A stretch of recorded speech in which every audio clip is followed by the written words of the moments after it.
Muito boa noite a todos os irmãos. Alegria adorarmos, cultuarmos ao nosso Deus nesse início de noite, mais um domingo, adorando ao Senhor e durante a mensagem refletindo sobre o tipo de igreja que Deus sempre quis, a igreja que Deus espera. E eu estava pensando em como nós podemos talvez adotar um modelo de igreja, né, para a nossa realidade. Você já ouviu falar em rede ministerial, né? Todos esses que eu vou mostrar aqui, todos dizem que não são modelos de igreja, eles só compartilham algo que Deus está fazendo no meio deles e produzem isso, anunciam isso, e algumas igrejas adotam. Então eu vou referir aos três como modelo de igreja. Mas os defensores desses modelos, eles ficam bravos se a gente fala que é um modelo de igreja, né? Mas você consegue identificar esse padrão em várias comunidades da fé que adotam então um padrão. Rede ministerial é uma igreja voltada para os dons, né? Voltada para o Espírito Santo capacitando algumas pessoas, e a igreja organizada então nesses dons. Tem essa possibilidade, tem uma outra também conhecida, igreja com propósito. Talvez você já ouviu falar também, igreja com propósito. É o nosso modelo, o nosso jeito de ser igreja, é igreja com propósitos, né? Isso aqui foi desenvolvido de uma forma muito grande, de uma forma muito mundial, pelo Rick Warren, pastor da igreja Saddleback, e ele escreveu esse livro, Igreja com Propósito, Uma Vida com Propósito, também um best-seller, um livro muito bom, por sinal. Se você deseja ler, um livro fantástico, e ele apresenta então um modelo de igreja, uma igreja estruturada em 5 áreas, que seriam 5 propósitos: comunhão, adoração, discipulado, evangelismo e serviço. E talvez uma área de igreja mais voltada, mais perto de nós, talvez modelo de igreja, igreja multiplicadora. Estruturar a nossa igreja num modelo que está sendo anunciado nas igrejas batistas aí, incentivado pela junta, e aí a gente tem alguns modelos de igreja. Pensando em como que a gente pode estruturar a nossa igreja, eu botei esses 3, talvez os mais conhecidos da nossa realidade, existem outros também, mas eu gostaria que nós refletíssemos na primeira igreja que nós temos relato nas Escrituras. Como que essa igreja funcionava, o que eles faziam, como que eles faziam o que eles faziam, o que Deus fazia, como que a sociedade os via. Então nós queremos refletir no livro de Atos, capítulo 2, eu convido você a abrir em Atos então, capítulo 2, nós veremos a partir do versículo 42 até o versículo 47, Atos capítulo 2, versículo 42 até o versículo 47, e eu gostaria de ler alguns versículos antes desses versículos que nós vamos meditar. Um desses versículos que eu gostaria que nós lêssemos é o versículo 15 do capítulo 1. Capítulo 1, versículo 15 de Atos. Naqueles dias Pedro levantou-se entre os irmãos um grupo de cerca de quantas pessoas? 120 pessoas. Capítulo 2, versículo 4, um relato, uma informação muito importante acerca desse grupo, de aproximadamente 120 pessoas. Versículo 4 do capítulo 2, a Bíblia diz o seguinte: todos ficaram cheios do Espírito. 120 pessoas que ficaram cheias do Espírito Santo. A partir desse momento, o Espírito Santo ele vem habitar agora em todo aquele que crê.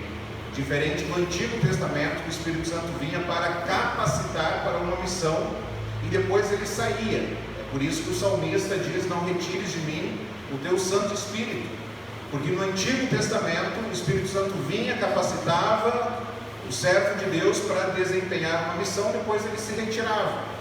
Mas depois de Atos, depois da vinda de Jesus, ele fala: eu vou, mas o Espírito Santo vai ser derramado, vocês receberão o poder que vai descer sobre vocês. O Espírito Santo ele vem e ele habita no crente. E Efésios capítulo 1, versículo 13 diz que o Espírito Santo é o penhor, é a garantia da nossa redenção. Então, quando nós recebemos o Espírito, nós não perderemos mais. Uma vez que nós fomos salvos, nós seremos salvos para sempre. Ah, mas é alguém que volta para o mundo, é alguém que está na prática do pecado, é alguém que disse que era de Jesus e não quer mais saber de Jesus. Tem duas possibilidades: talvez ele está com o coração momentaneamente endurecido para o Espírito Santo que está falando com ele, ou pode ser que ele nunca foi salvo. Tem essas duas possibilidades. Pode ser que ele volte, mas pode ser que ele nunca foi dos nossos. Ele nunca foi povo de Deus, né?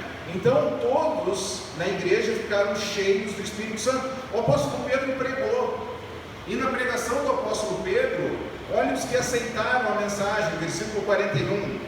Os que aceitaram a mensagem foram batizados, e naquele dia houve um acréscimo de cerca de quantas pessoas? 3.000 pessoas. A igreja se reunia com 120 pessoas. Após uma pregação, a igreja saltou de 120 pessoas para 3.000 pessoas. Se a gente quer saber como que faz uma igreja crescer, é através da pregação da palavra. As pessoas ouviram, as pessoas aceitaram a palavra e elas foram batizadas. 3.000 pessoas. Aí Lucas, o autor de Atos, historiador, ele vai relatar como que essa igreja, essas 3.000 pessoas, como que essas 3.000 pessoas se relacionavam. Então, vamos ler de novo Atos capítulo 2, versículo 42 até o 47. É um texto muito conhecido. Talvez é o texto que eu mais preguei na minha vida toda. E quando eu refletia e meditava e estudava esse texto mais uma vez, a pergunta é: Deus, o que o Senhor quer me ensinar nesse texto mais uma vez? O que o Senhor quer ensinar à sua igreja que já conhece esse texto, que não é novidade? E nós cremos que a palavra de Deus é viva, amém?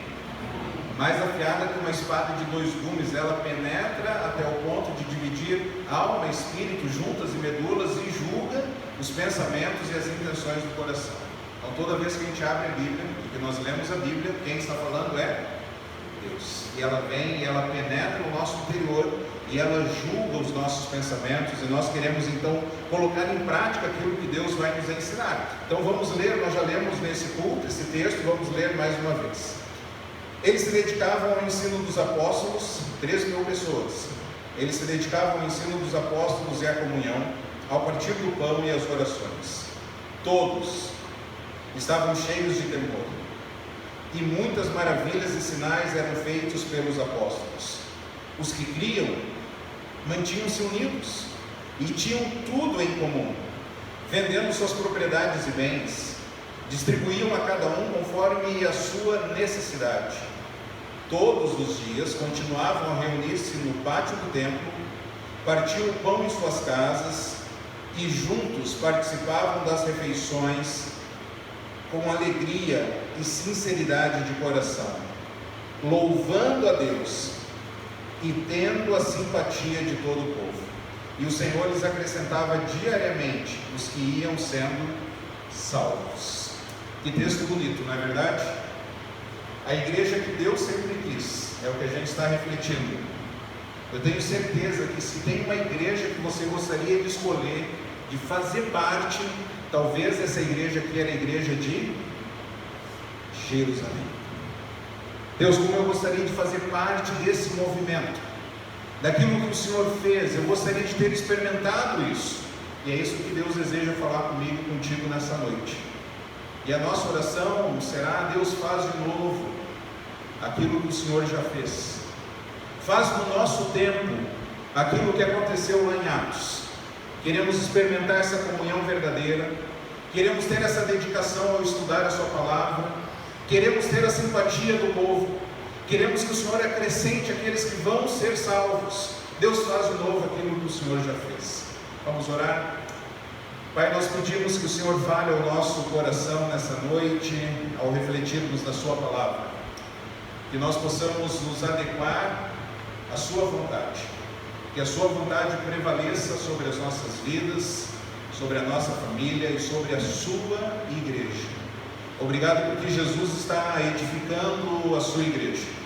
Obrigado, ó Pai, porque as portas do inferno não prevalecerão contra ela. Que o Senhor venha falar ao nosso coração mais uma vez nessa noite. Venha nos transformar como indivíduos e como família cristã, família da fé, filhos de Deus. Transforme as nossas vidas. É no nome de Jesus que nós oramos. Amém. O que eles faziam? Essa pergunta que nós vamos responder. O que essa igreja fazia? Em primeiro lugar, eles estudavam a palavra. O versículo ele começa dessa forma, o versículo 42, eles se dedicavam ao ensino dos apóstolos. No versículo 46 fala, todos os dias continuavam a reunir-se no pátio do templo. Eles iam para o templo para quê? Para estudar a palavra. Eles amavam a palavra, eles queriam conhecer a vontade de Deus. A igreja de Jerusalém, então, ela ouvia, ela assimilava, ela guardava no coração, ela praticava a palavra de Deus. Você já reparou que nós esquecemos rapidamente aquilo que é pregado?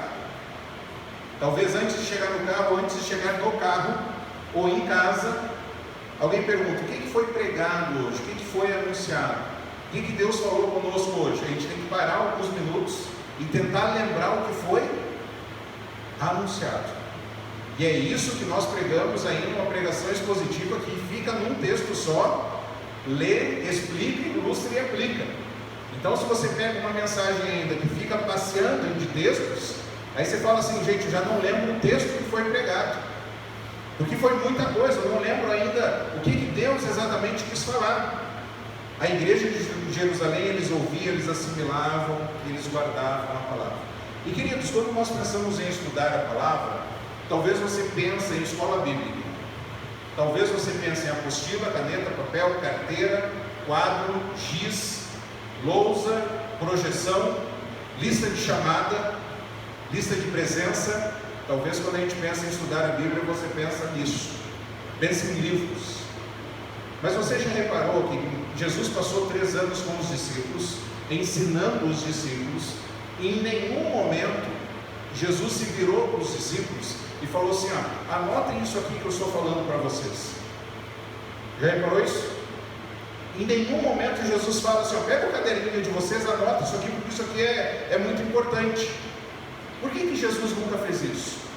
Porque o ensino de Jesus gera transformação.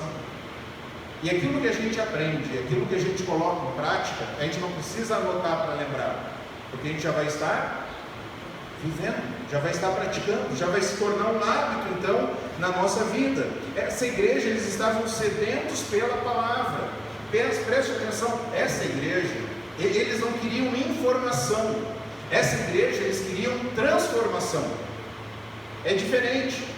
E hoje nos nossos dias, quando nós pensamos em estudar a Bíblia, a gente pensa assim, eu quero uma informação nova, eu quero descobrir algo que eu não sabia ainda na Bíblia. Mas Deus não está preocupado com isso. Deus está preocupado com transformação, uma vida transformada à luz da palavra de Deus. Deixa Atos 2 marcado, vá para Atos 11, versículo 26, a igreja ainda em formação, a igreja em expansão, a igreja alcançando outras cidades.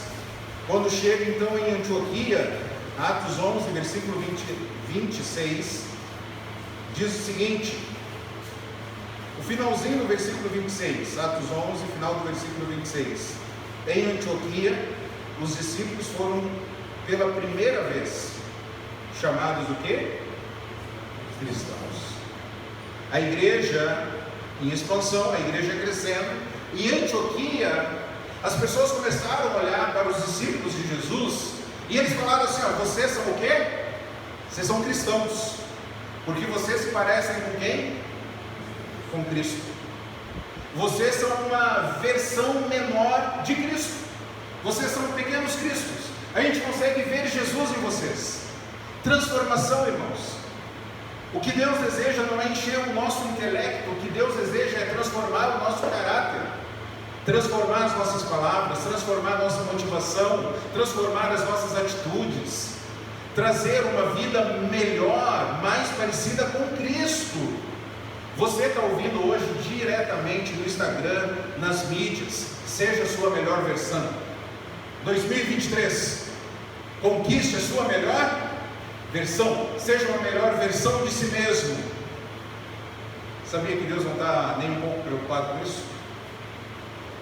Porque Ele quer que nós, cristãos, pequenos cristos, sejamos uma versão de quem? Não de nós mesmos, uma versão de Jesus Cristo.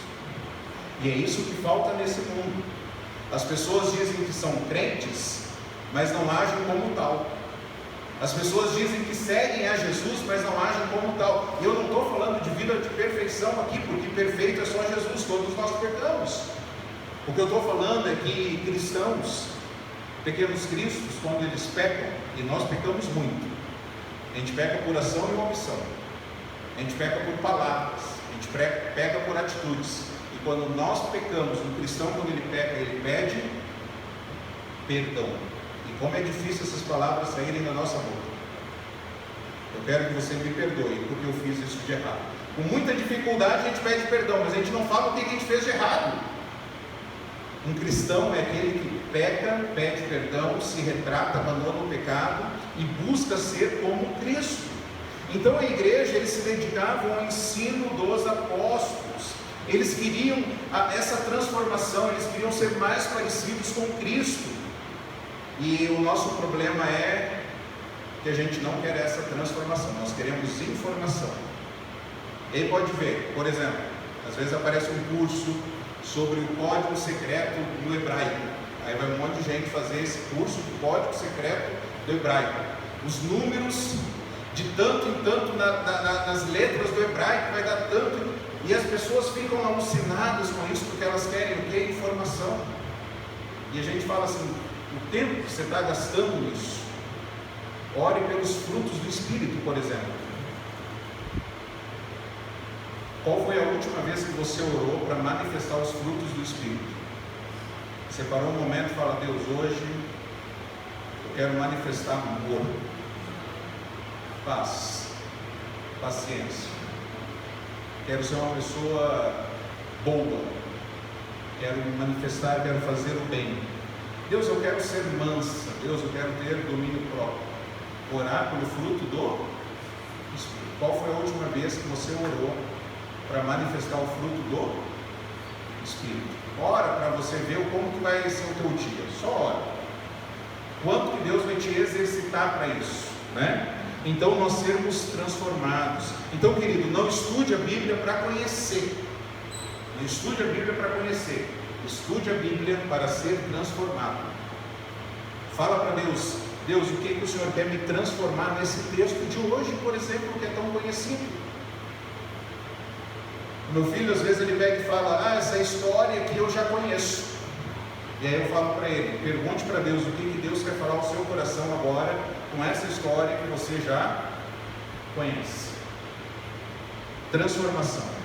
Transformação. Estude a Bíblia perguntando para Deus, Deus, como que eu devo viver esse princípio à luz da palavra do Senhor? E aí, se a resposta for, eu não estou vivendo esse princípio, eu peço o quê? Perdão para Deus. Se está vivendo esse princípio à luz da palavra de Deus, reconheça que é a graça de Deus na sua vida. Louve a Deus por isso. Essa semana o Samuca, a gente estava lendo, eu e ele, e aí ele passou por um versículo que ele falou, João 3,16, vamos ler juntos aquele versículo? Vamos lá? Porque Deus amou o mundo de tal maneira que deu seu Filho unigênito, para que todo aquele que nele crê não pereça, mas tenha vida eterna. Ele começou a ler o versículo e falou, esse aqui eu já sei. E aí leu e vida segue. Eu falei, filho, vamos parar um pouco. Você já conhece o versículo já?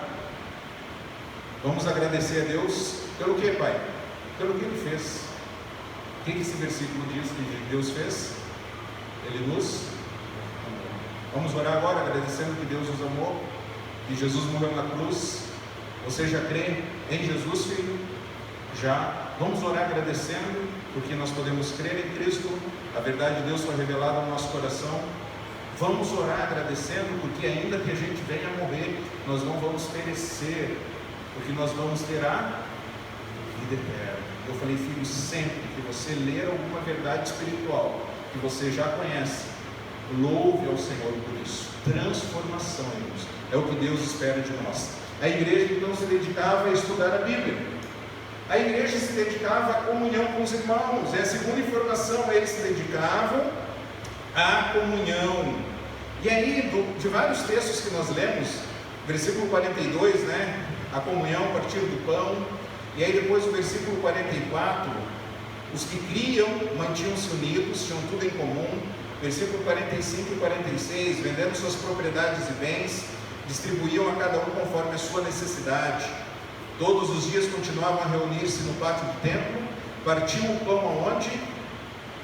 Em suas casas, e juntos participavam do quê? Das refeições, tendo alegria e sinceridade de coração. Se a gente fosse pegar uma palavra que resumisse a igreja de Jerusalém aqui, era comunhão. Essa igreja gostava de estar junto das pessoas, essa igreja amava as pessoas. E aí a primeira informação aqui, eu vou ir citando uma por uma. Eles partiam o pão. A ideia aqui é a celebração da ceia. Então eles estavam juntos e eles participavam da ceia. Eles mantinham-se unidos. Quando alguém cria, quando alguém acreditava em Jesus, havia um imã naquela igreja que puxava a pessoa e ela era conectada. A gente tem internet aqui na igreja e às vezes você precisa da internet e aí você fala, qual é a senha? Eu estou vendo o sinal está aqui, mas eu ainda não estou o quê? Conectado. E às vezes no povo de Deus é assim, eu estou vendo, tem sinal aqui, mas eu ainda não estou conectado, eu ainda não fui ligado, eu não consegui entrar ainda. E aí só uma curiosidade, qual que é a senha da igreja? Amar e ajudar. Então você já sabe, qual que é a senha da igreja? Como é que eu posso estar conectado a essa igreja? Amar e ajudar. Amar a Jesus e ajudar as pessoas a serem transformadas por Ele. E nós não transformamos, nem quem transforma é Jesus. Então, essa igreja de Jerusalém não era uma panela. Não era uma panela. Na tua época de escola, muitas vezes você tentou ingressar numa panela e não conseguiu. Você era deixado de lado. Essa igreja não, irmãos.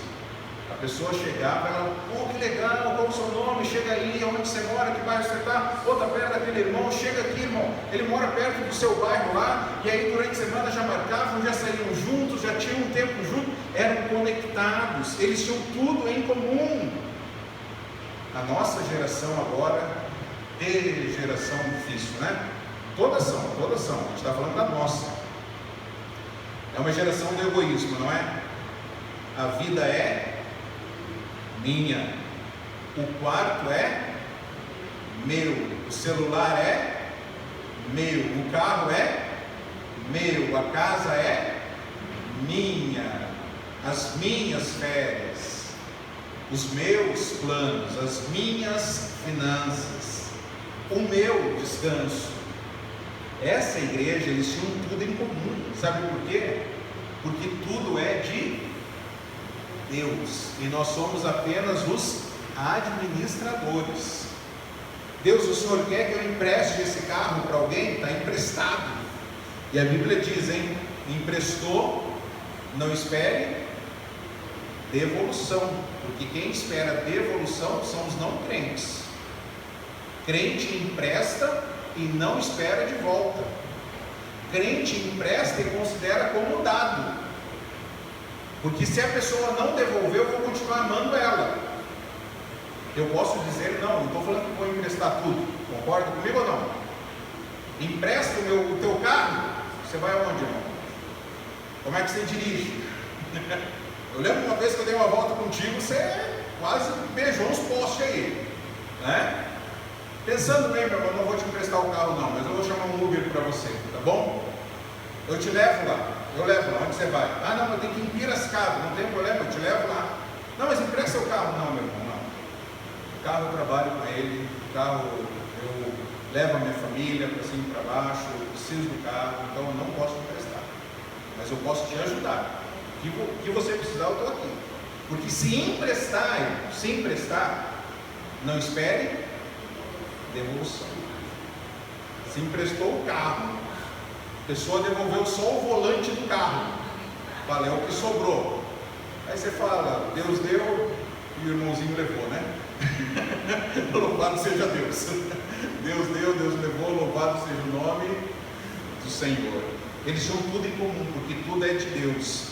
Eles cuidavam uns dos outros, eles vendiam as propriedades e bens e distribuíam àqueles que tinham necessidade. Eles faziam refeições juntas. Qual foi a última vez que você recebeu alguém na sua casa para fazer uma refeição junto? Você falou, meu irmão, vamos lá em casa, vamos comer uma pizza hoje depois do culto, vamos comer um cachorro quente, vamos fazer um café, vamos tomar um café hoje à noite. Não, café eu não posso tomar, senão eu não durmo. Não tem problema, então eu faço um suco, né? E aí vai estar fazendo refeições juntos. Qual foi a última vez que você foi na casa de alguém? Irmão, estou chegando aí com a picanha que o Lula falou que era barata, né? Estou chegando aí com 20 quilos de picanha, né? Estou chegando, vamos assar uma carne aí, vamos comemorar. Estou chegando aí com a pizza, vamos ter um tempo juntos. Domingo que vem, o que você vai fazer? Vamos almoçar junto? Domingo que vem? Bora. Sábado, vamos almoçar juntos? Jantar? Faziam refeições juntos. O que mais que o texto diz que esse povo era? Como que eles eram, né? Eles tinham o quê? Alegria. Era um povo alegre, era um povo alegre. Qual que deveria ser o povo mais alegre da face da terra? Qual povo? Os cristãos. Receberam o perdão dos pecados, fomos libertos dos nossos pecados, somos filhos de Deus. Nós passaremos a eternidade ao lado de Deus. Nós deveríamos ser muito alegres, mas às vezes nós somos muito carrancudos, não é verdade? Esses dias eu falei para a mamá, eu não posso ajudar na IBF. Eu falei, eu ajudo porque falta gente, mas não é o meu perfil, a minha cara, a minha lataria não ajuda, né? Então as crianças, elas vão mais para gente que já é sorridente e tal, aquela coisa, né? Aí esses dias na IBF lá começaram a mexer no microfone, eu larga. Aí a criança ficava só de olho, né? Aí daqui um pouco a Sarinha foi lá e pegou o microfone também, aí a outra criança falou, ó, ela aí, né? Quando a Sarinha conectou o olhar, eu falei, agora larga isso aí. Sem sair som, só o jeito. Largou. Ninguém mais tocou no microfone. Ninguém mais. Aí a massa, não, mas precisa de gente assim. Eu falei, mas não na frente, né, amor? Não na frente. Isso aí é, a gente que é meio pitbull de Jesus, a gente tem que ficar mais na retaguarda, a gente tem que ficar mais, né, escondido, tem que deixar o pessoal que tem um semblante mais sorridente, mais amável na frente, né? Eu sou feliz, é o meu semblante que não demonstra, mas eu sou feliz. O povo de Deus deve ser alguém grato, feliz, porque recebeu o perdão dos pecados. Imagina como que era o ambiente dessa igreja, irmãos. Imagina chegar nessa igreja. Você acha que era um ambiente caloroso ou era um ambiente meio frio? Como que você acha que era? Era um ambiente caloroso, não era? Fala fulano, ei Beltrano, como é que você está? Né? Dá um abraço aqui. Eles eram alegres. O nosso ambiente, como é que é? Havia nessa igreja aqui sinceridade de coração. Eles eram sinceros. Eu já vi crente que falou assim, ó, eu não canto aquela música, né? Recebi um novo coração do Pai, né? Eu não vou cantar para os irmãos aqui, porque eu não quero deixar os irmãos tristes, né? Mas tem aquela música, recebi um novo coração do Pai, coração regenerado, coração transformado, né? E aí tem uma parte da música que diz sem qualquer falsidade. Eu já vi crentes falarem, eu não canto essa música porque tem um monte de gente falsa. E eu já converso, quando alguém fala isso eu falo, você está falando que as pessoas são falsas ou você é falso? Não, tem umas pessoas falsas, mas você é falso ou não? Não, eu não sou. Então você pode cantar. Da sua parte há o quê? Sinceridade de coração. Tem fofoca, tem maledicência, tem outros pecados também. Agora vamos só abordar essa questão da sinceridade aí, né? Você pode cantar. Porque quando você chega, olha no olho de alguém e pergunta como é que está, você está sendo o quê? Sincero. Você está querendo saber como a pessoa está. Então havia sinceridade. E para nós termos sinceridade de coração, tem que haver confissão de pecado, tem que haver arrependimento. tem que haver perdão. Aí as portas da comunhão são abertas, as máscaras caem, o amor floresce, quando há sinceridade de coração. Aí você encontra a alegria verdadeira, comunhão atrativa, comunhão saudável, comunhão admirável. Porque, irmãos, nós somos uma família. Nós participamos ou deveríamos participar da vida uns dos outros. E aí eu te pergunto, você participa da vida dos seus irmãos? Você sabe como eles estão, se eles têm alguma necessidade, se tem algo pelo qual você pode orar, algo que você pode ajudar, ou você está fechado na sua vida e nos seus problemas, irmãos? O que mais nós temos são o quê? Problema, irmãos. Não adianta a gente esperar quando a vida melhorar. Não vai melhorar a vida só vai piorar, porque esse mundo está sendo preparado para Satanás, o anticristo. Enquanto você estiver pensando em você, na sua vida, nos seus problemas, você não vai ser bênção na vida de ninguém. Você tem que sair. Essa semana foi muito engraçado, porque a gente enfrentou uma adversidade em casa, e assim, eu e a Mar, a gente ficou muito triste mesmo, muito triste, e pegou um momento que ela estava quase chorando, e aí ela saiu, começou a chover, parece, eu não lembro, a máquina parou, não lembro, ela precisou sair rápido para a lavanderia. Irmãos, Mai tomou-lhe um piado, que nem diz lá no sul, né? Tomou-lhe um tombo, mas um tombo, que eu falei assim, se arrebentou toda, não sobrou nada, né? Eu fui lá, acudi ela, levantei, tá bem, estou bem, não aconteceu nada, foi só o susto mesmo, porque o risco era se machucar bem sério, porque estava na lavanderia, tinha uns ferros lá, algumas coisas, tá bem, a vida está difícil mesmo, vou olhar minha série, para relaxar, desestressar. Ligou a televisão, eu fiquei lá na cozinha, ela ligou a televisão, ela começou a rir. Eu falei, o que foi? Ela falou, tu não acredita a mensagem da TV, não dá para se conectar agora. Ela falou, a vida é de problema, a vida é de dificuldade, está chorando, vai tentar botar, tem até uns vídeos que as mulheres mandam, né, que falam assim, eu queria tanto chorar, mas não dá tempo, eu tenho que estender roupa, não é verdade, mulheres? Eu queria tanto chorar, mas eu tenho que limpar a casa. Né? Então era bem isso, era naquele momento que a Marta estava, eu queria chorar, mas tem algumas coisas para fazer, foi, capotou, machucou, né? Não chegou, mas para machucar sério, mas doeu. Aí levanta, não quer saber de uma, eu vou desestressar, vou ligar a TV, liga a TV, não dá para se conectar. Irmãos, enquanto a gente estiver olhando para os nossos problemas, a gente não vai ser bênção na vida de ninguém. Essa igreja aqui, eles tinham comunhão, e essa igreja aqui, eles louvavam a Deus. O versículo 47 diz assim, ó, o início do versículo 47, louvando a Deus, louvando a Deus. Como que você acha que a igreja adorava a Deus? Como que você acha que as canções eram? Como você acha que a igreja cantava? Alto? Forte? Você já, talvez os homens vão entender melhor aqui. Quando você está assistindo o jogo do teu time e você está vibrando lá com o time, tá 1-1, final de campeonato, teu time vai para o ataque, dá na trave, se levanta do sofá, assim, quase. O outro time está fazendo um contra-ataque, você fala, tira essa bola daí. Parece que eles estão te ouvindo, não é? Mas você está vibrando, você está conectado ali, né? Você quer que o seu time... E aí o seu time consegue se defender, que defesa! E aí vai para o ataque e faz um gol no finalzinho. Eu lembro de um gol que o Barcelona fez, foi impressionante, o time todo indo para o ataque, o Neymar cruzou a bola lá no finalzinho. Aquele jogo foi impressionante, aqueles feitos históricos que acontecem no futebol aconteceu lá.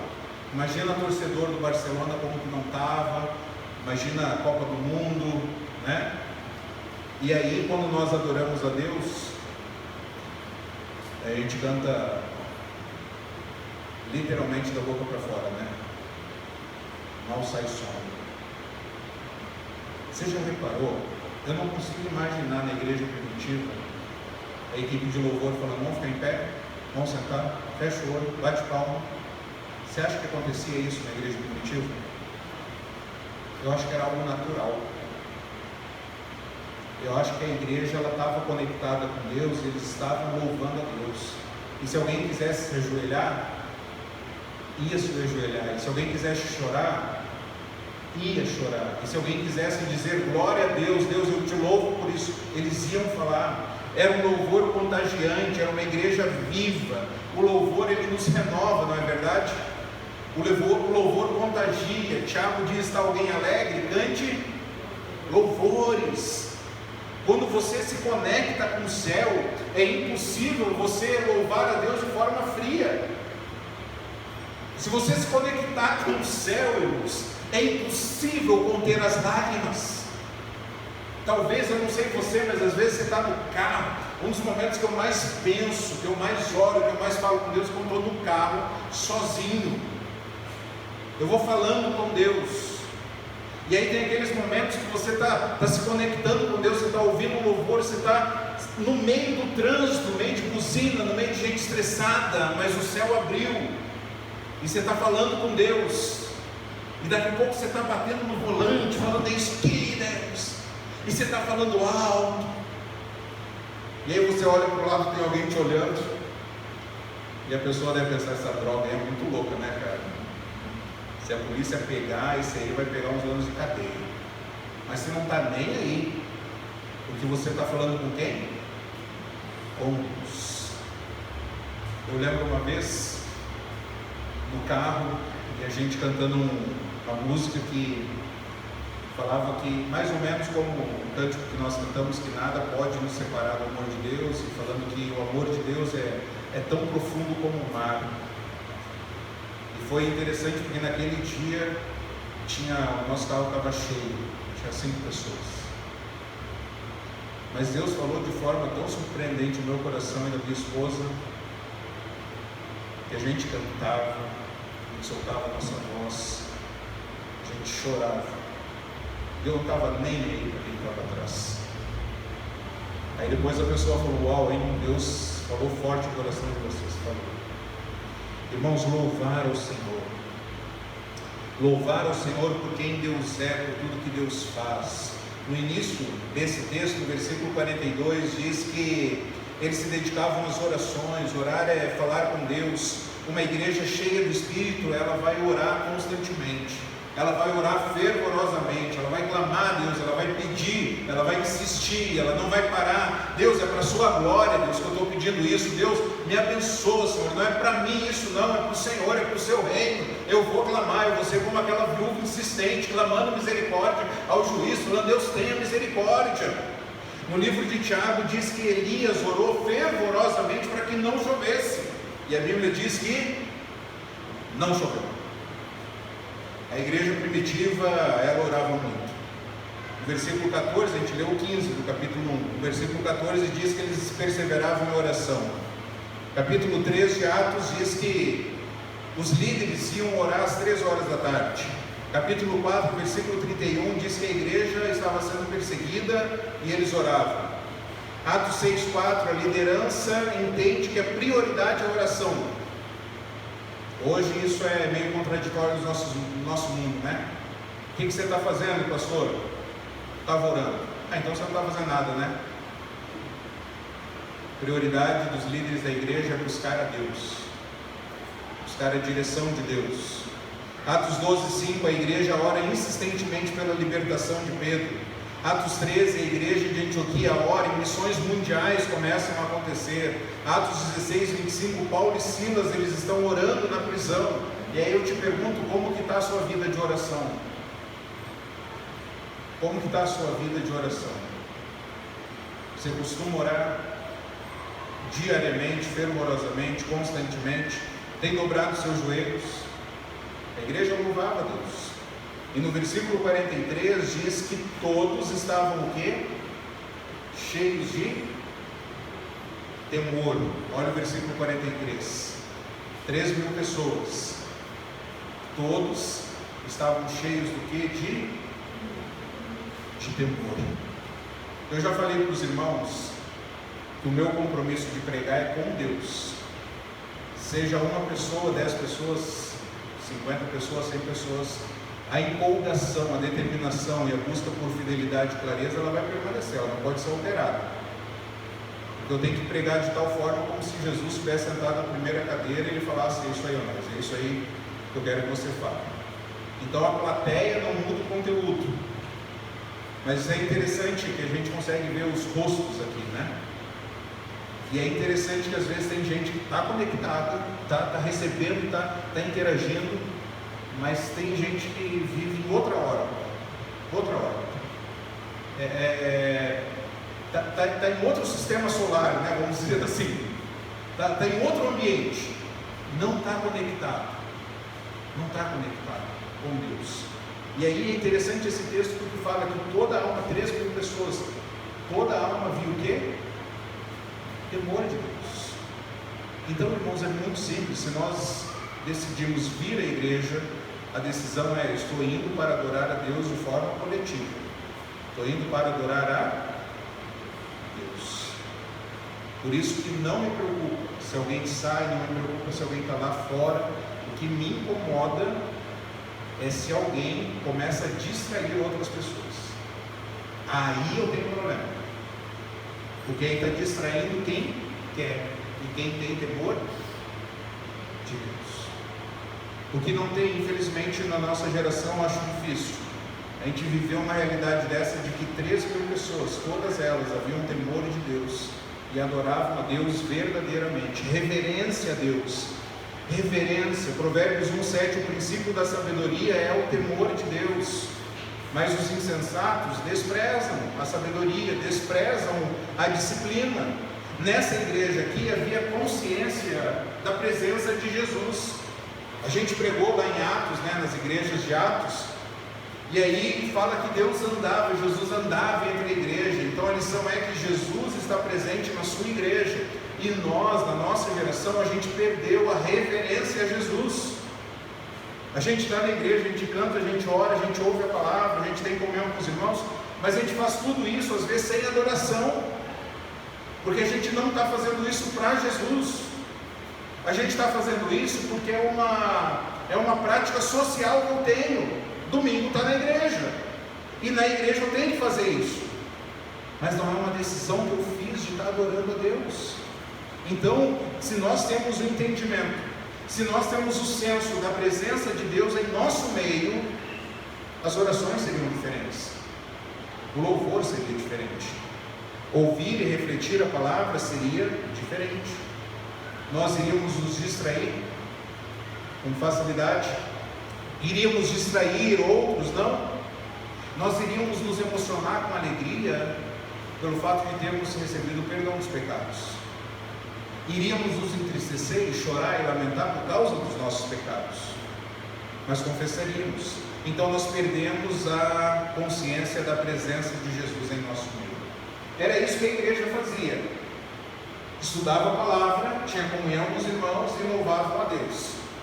E é muito interessante porque eu já preguei esse texto aqui várias vezes, e eu refleti, né, e pensando de novo, eu falei assim: tá, Deus, o que essa igreja fazia?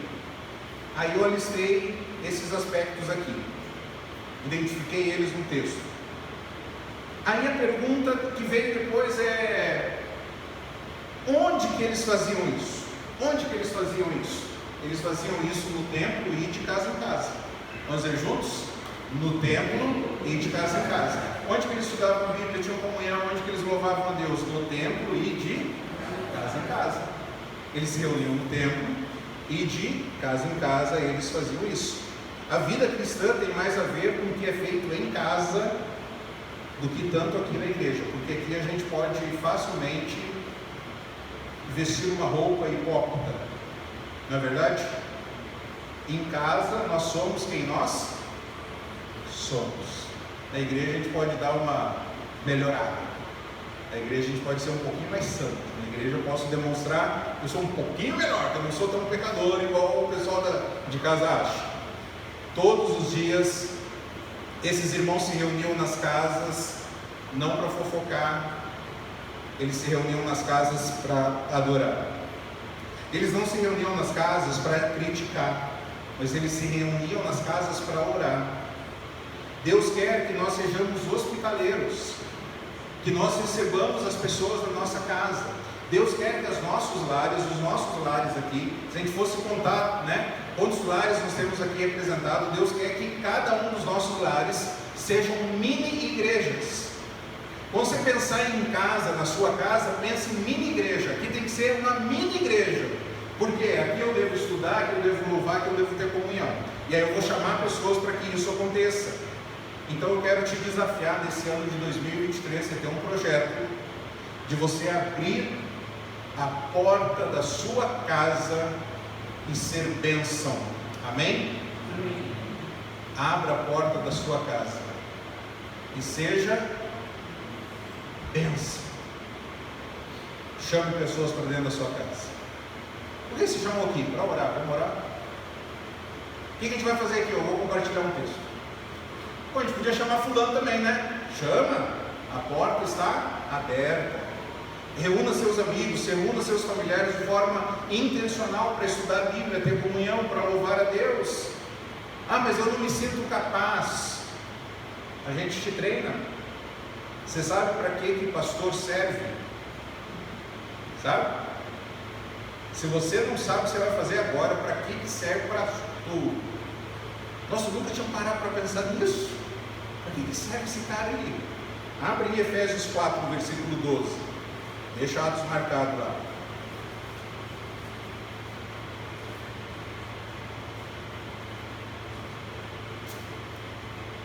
Efésios capítulo 4, versículo 12. No final, o versículo 11 fala que Deus deu dons. E aí no final do versículo, capítulo 4, versículo 11, fala que Ele deu dons. E no final do versículo 11 fala, e Ele deu outros, né, para pastores e mestres. Qual o fim? Qual é o propósito? Qual é o objetivo? Para preparar os santos para a obra do ministério. Você descobriu para que serve o pastor agora? Para equipar, para preparar. Para quem fazer a obra? Pastor? Todos nós. Porque a tua casa é para ser uma mini igreja. Amém? Aí quando você tiver um problemão que você não sabe como resolver, aí você procura a segunda instância. Só aí, não na primeira instância. Primeira instância é você. Você pastoreia, você cuida, você ora, você discipula, você evangeliza, você cuida das pessoas. Né, isso aqui está tão grande, tem um problema aqui tão grande para resolver que eu não tenho tempo para fazer isso. Você pode assumir esse caso aqui? Deixa comigo, pode deixar comigo. Daqui em diante eu cuido. Aí a segunda instância você aciona. Então, não, mas eu não tenho treinamento, então para receber as pessoas na minha casa eu sei o que fazer. Nós te capacitamos, nós te treinamos. É para isso que nós estamos aqui, para sermos úteis. O pastor está aqui, irmãos, não para ser legal. Guarda isso. O pastor não está aqui para ser legal. O pastor está aqui para ser útil. Então, se você quer que o pastor seja legal, está na igreja errada. Eu estou aqui para ser útil, te ajudar a você viver para a glória de Deus, sendo mais parecido com Jesus e como igreja, fazer o que a igreja primitiva fazia. Então, onde que eles faziam isso? No templo e de casa em casa. Eles estavam reunindo então os irmãos nas casas. Quando que eles faziam isso? Todos os dias. Você consegue imaginar essa igreja fazendo uma reunião de líderes para fazer o calendário da igreja do ano de 2023? Você consegue imaginar a igreja de Jerusalém fazendo isso? No 2023 eu estou aplicando já, né? Mas você consegue imaginar eles? Vamos fazer uma reunião com a liderança da igreja para definir o calendário do próximo ano. Você consegue imaginar? Acho que eles vão olhar um para o outro. Ano que vem a gente vai fazer o que a gente fez esse ano. O que a gente fez esse ano? Estudamos a Bíblia, tivemos comunhão, adoramos a Deus. Mas que dia do ano a gente vai fazer? Como assim dia do ano? A gente vai fazer todos os dias. Mas aonde que a gente vai fazer isso? No templo e de casa em casa. Estava aqui o planejamento deles. Sabe por quê, irmãos? Porque eles eram uma família, eles não eram uma empresa. Isso acontecia de forma orgânica, isso acontecia de forma natural. A fé cristã é uma realidade diária, não é uma rotina semanal. Todos os dias você vai estudar a Bíblia, você vai ter comunhão e você vai adorar a Deus. Não depende de um calendário para isso. Não depende de um calendário para isso. Por exemplo, a gente precisa orar mais. Vamos imaginar que nessa semana tivesse chegado alguém para mim e falar assim: Lorenzo, a nossa igreja precisa orar mais. Precisa mesmo. E o que a gente vai fazer? A gente vai orar. Mas quando? Agora. Fecha o olho aí, vamos orar, oramos. Não, mas não vai ter calendário. Não precisa ter calendário. Para orar não precisa ter calendário. Não, mas todos os irmãos da igreja têm que orar, a gente tem que marcar um dia para a gente fazer isso, orar. Não precisa marcar um dia, porque Deus já mandou a gente orar, e o que Deus manda a gente só obedece. Se você não está orando, você está em pecado, então confessa o pecado e vai orar. Não, mas como que eu vou fazer isso? Pega o telefone, criatura, liga para alguém e ora por ele. Não, mas eu quero orar aqui na igreja. Não tem problema, está aqui a chave, vem aqui, ora, reúne teus irmãos, ora aqui na igreja. Não, mas tem que ter um culto específico para isso. Não precisa. Mas se você quer, não tem problema, reúna a tua galera e vem orar. Porque oração é algo orgânico, não precisa calendário para isso. Precisamos ter uma conferência de estudar a Bíblia. Não, é só abrir a Bíblia e ler a Bíblia e estudar a Bíblia. Quem escreveu, para quem escreveu, quando escreveu, qual propósito é escrito. É isso. É por isso que geralmente depois da pregação eu falo assim: compartilhe aí com a pessoa o que você aprendeu hoje. Porque eu quero que você verbalize isso, para você poder ensinar isso e passar isso para outras pessoas. Ah não, mas a gente precisa, a nossa igreja precisa ter mais comunhão. Nessa última semana que passou, você foi almoçar na casa de alguém, você levou alguém para almoçar na sua casa, jantar? Não. Então quem precisa ter mais comunhão é você. Os irmãos estão entendendo? Queridos, a gente não precisa, a gente não é uma empresa. Nós somos uma família. Se eu quero tomar café com minha esposa, eu não preciso sentar com ela e falar: amor, vamos fazer o programa do mês para os dias que nós vamos tomar café junto. Não, porque nós somos uma família. Amor, vem cá, vamos sair tomar um café. É fazer as coisas. Obviamente não é aquelas 3.000 pessoas que estão na casa A, as 3.000 que estão na casa B, mas são aquelas 3.000 pessoas que elas estão espalhadas em Jerusalém fazendo isso. Um dia tem alguns irmãos que estão na casa A, outro dia tem outros irmãos que estão na terça-feira, na outra casa, outros irmãos no outro dia, na quarta-feira, outros irmãos na quinta, outros irmãos na sexta. Por isso que essa igreja fazia tudo isso todos os dias. Não teria? Você acha que teria uma casa de Jerusalém para receber 3.000 pessoas? Não havia. Não havia. Mas a igreja se reunia todos os dias. Como que a sociedade via eles? Versículo 47 diz: tendo a simpatia de todo o povo. Hoje algumas igrejas querem ter a simpatia do povo e abrem mão da palavra de Deus. Jogam no lixo, param de pregar a palavra. E sabe como que nós obtemos a simpatia de todo o povo? Sabe como? Louvando a Deus, tendo comunhão com os irmãos e estudando a. Os irmãos estão entendendo? Que se a gente fizer isso aqui, ó, só aqui, as pessoas vão olhar para nós com bons olhos.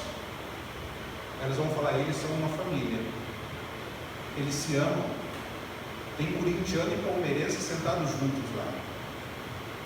Tem baiano e paulista, gaúcho e mineiro, brancos e negros, ricos e pobres, senhores e servos, empregados e empregadores, idosos e jovens, estão se reunindo para adorar a Jesus.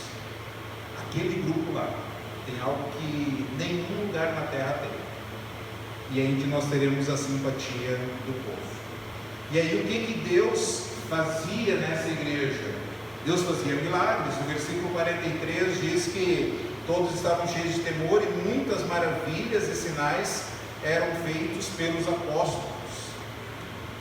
Eu vou dizer uma frase aqui muito importante, uma frase do missionário David Livingstone. A frase diz o seguinte: quer ver grandes coisas de Deus, realize grandes coisas para Deus. Vamos ver juntos? quer ver grandes coisas de Deus, realize grandes coisas para Deus. Quem aqui quer ver grandes coisas de Deus? Aí ele dá a resposta: realize grandes coisas para Deus. E sabe uma grande coisa que você vai fazer esse ano? Abrir a porta da sua casa, convidar o seu amigo para jantar na sua casa, e você vai começar a ver milagres acontecendo, Deus operando. E aí o versículo 47 termina dizendo que o Senhor acrescentava diariamente os que iam sendo salvos. Essa igreja começou com 120 pessoas, eles estavam agora com 3.000 pessoas, e o livro de Atos diz que eles chegarão a 5.000 pessoas, só em Jerusalém. E o Senhor estava o quê? Acrescentando aqueles que iam sendo salvos. Queridos, eu fico pensando se algumas pessoas na cidade de Iracemápolis, eles estão orando assim, porque a grande maioria das pessoas creem que existe Deus, não sabem como Deus é, mas eles creem que existe Deus. E aí eu creio que em Iracemápolis tem pessoas que oram assim: Deus, se existe um Deus aí, se mostra para mim, eu quero te conhecer. Pessoas em Limeira, pessoas em Piracicaba, Santa Bárbara, Rio Claro, na nossa região. E eu fico pensando, pessoas talvez próximas, bem próximas de nós aqui, fazendo essa oração: Deus, se existe um Deus aí, mostra, eu quero te conhecer. E aí Deus, olhando para essas pessoas que estão orando e querendo conhecer Ele, e aí mais ou menos como se eles falassem assim: Deus, eu quero te conhecer, para onde que eu posso ir? E aí eu gostaria muito que acontecesse, não sei como que Deus age, mas eu gostaria muito que acontecesse Deus falando assim: ó, vai para a rua Vicente Cossenza, 334, ali tem um povo que me ama e ajuda as pessoas, ali eles estudam a Bíblia, ali eles têm comunhão verdadeira com a família que eu desejo, e ali eles me amam de coração, eles louvam a mim. E aí Deus encaminhasse essas pessoas para cá, porque Deus vai acrescentando aqueles que vão ser salvos. É Deus que vai agindo, é Deus que vai operando. Queridos, todos nessa igreja estavam cheios de temor, todos estavam cheios do Espírito. Eles não eram uma empresa, não eram um clube, eles eram uma família, uma igreja edificada por Jesus. Que nota você dá para essa igreja? Que nota você dá para você mesmo? Eu disse no início que eu gostaria de fazer parte de uma igreja assim, Atos. Você não gostaria também? E eu tenho certeza que Deus quer te usar na nossa geração para que nós tenhamos uma igreja assim. Então isso depende de mim, isso depende de você. Fazermos a nossa parte, porque os milagres e o acréscimo é Deus que dá. Mas fazermos a nossa parte, então nós podemos pedir para Deus: Deus, faz de novo, Senhor, faz de novo o que o Senhor já fez em Atos. Nós queremos experimentar isso na nossa geração, mas para isso nós precisamos nos submeter à vontade de Deus. É a igreja que Deus sempre quis, não a igreja que eu quero. Então nós terminamos lembrando algo muito interessante. Se eles estudavam a Bíblia, eles louvavam a Deus, eles tinham comunhão com os irmãos, isso nos lembra o que nós estamos tentando fazer: celebrar a Jesus, adorar a Jesus, grupos de cuidado, comunhão nas casas, e escola bíblica, aprender de Jesus. É isso que nós desejamos fazer. Então nós precisamos nos comprometer a louvar a Deus, ter comunhão, estudar a palavra, no templo e em casa, todos os dias. Assim obteremos a simpatia do povo e haverá acréscimo de pessoas. Então nós queremos terminar nos comprometendo a estudar a Bíblia, visando ser mais parecido com Jesus. Me comprometo a ter comunhão autêntica e alegre com os meus irmãos. Me comprometo a adorar intensamente a Deus. Amém? Você se compromete a isso? É o seu compromisso? Vamos ler juntos? Vamos lá? E ó, tem uma frase que diz que um dos momentos que os crentes mais mentem é quando eles estão cantando. E agora, a gente não vai cantar, a gente vai ler. Não minta. Não minta. Eu vou te convidar a ler junto comigo. Eu vou ler. Deus, eu me comprometo, Deus, a estudar a Bíblia, a ter comunhão com os meus irmãos, a adorar Jesus. Não minta. Fale, Deus, esse é o meu compromisso com o Senhor. Então eu te convido a ler junto comigo. Vamos lá? Me comprometo a estudar a palavra, visando ser mais parecido com Jesus, a ter comunhão autêntica e alegre com os meus irmãos, a adorar intensamente a Deus. Amém? Amém. Vamos colocar em pé. Pai, tenha misericórdia das nossas vidas, tenha misericórdia da sua igreja aqui em Iracemápolis, nos use aqui e a partir daqui. Pai, nós queremos ser usados por Ti na nossa geração, como Davi, queremos fazer a Sua vontade, Pai, na nossa geração. Então nós pedimos que nós possamos estudar a palavra, não para aumentar o nosso cérebro, mas para ter uma vida mais parecida com Jesus. Ajuda-nos a termos comunhão, amarmos uns aos outros, nisso todos saberão que nós somos discípulos de Jesus. E ajuda-nos a adorar a Jesus verdadeiramente, genuinamente, de forma fervorosa, por quem o Senhor é e por tudo que o Senhor fez por nós. E ó Pai, que nesse ano de 2023 nós tenhamos várias casas aqui se abrindo para estudar a Bíblia, para ter comunhão, para louvar ao Senhor. Que nós sejamos mutuamente hospitaleiros, para receber os nossos vizinhos, para receber os nossos familiares, para receber os nossos irmãos na fé, e assim nós possamos cumprir aquilo que o Senhor deseja para nós como igreja. Muito obrigado pela Sua palavra, muito obrigado pelo Teu Santo Espírito, muito obrigado por fazermos parte do Seu reino, e que o Senhor nos use para a Sua glória. É no nome de Jesus que nós oramos. Amém. Amém. Vamos louvar ao Senhor.